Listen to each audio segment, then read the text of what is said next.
এবং সাহাবীরা যেইভাবে কোরআন এবং হাদিসকে প্রতিষ্ঠা করেছেন ওই প্রতিষ্ঠা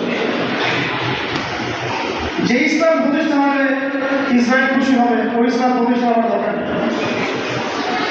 আমার কথা একটু স্পষ্ট মাইক করলে মাফ চাচ্ছি। যেই ইসলাম প্রতিষ্ঠা হলে মোদি খুশি হবে ওই ইসলাম প্রতিষ্ঠার দরকার নাই।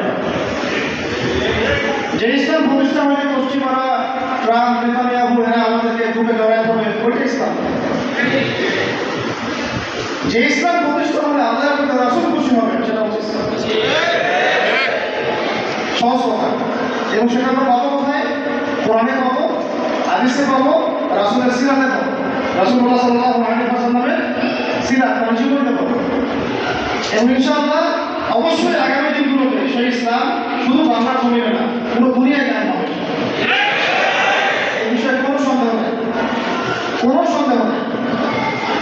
কারণ আমরা আহলে সালাফের হাদিসগুলো পড়েছি টুকটাক ভাঙাচোরা। এটা পৃথিবীর ভবিষ্যৎ, পৃথিবীর সামনে ইসলামী শাসন ব্যবস্থা আসতে যাচ্ছে।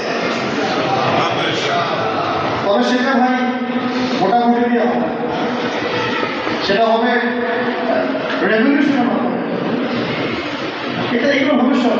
ইমামুল মাহদী আসবেন, ঈসা আলাইহিস সালাম আবারও আসবেন, দাজ্জালকে হত্যা করা হবে, তার পুরো অনুসারীদেরকে হত্যা করা হবে এবং বাইতুল মুকাদ্দাস জেরুজালেম থেকে পুরো বিশ্বে ইসলামের খেলাফত কায়েম হবে। আমরা কখন বেঁচে থাকবো কিনা আমরা জানি, কিন্তু অবশ্যই আমাদের তরুণ প্রজন্ম, তার পরের প্রজন্ম, তাহলে তারপরের প্রজন্ম তারাও থাকবে। এই জন্য আমাদেরকে এই দাওয়াতগুলো সবার কাছে পৌঁছে দিতে হবে, সেইভাবে প্রিপারেশন নিতে হবে। এমন তো হতে পারে যে আমরা জীবিত থাকতেই আমাদের বাংলাদেশ ইসলাম কায়েমের লড়াই সংগ্রাম শুরু হয়ে গেল, হতে পারে তো? প্রিপারেশন থাকতে হবে। এই জন্য কোরআনের ভাষাটা আগে করতে হবে।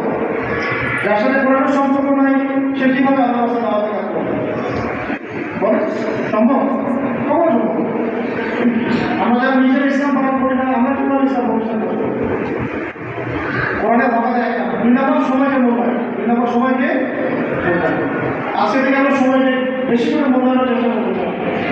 খুব বেশি কিছু না ভাই, খুব বেশি কিছু না।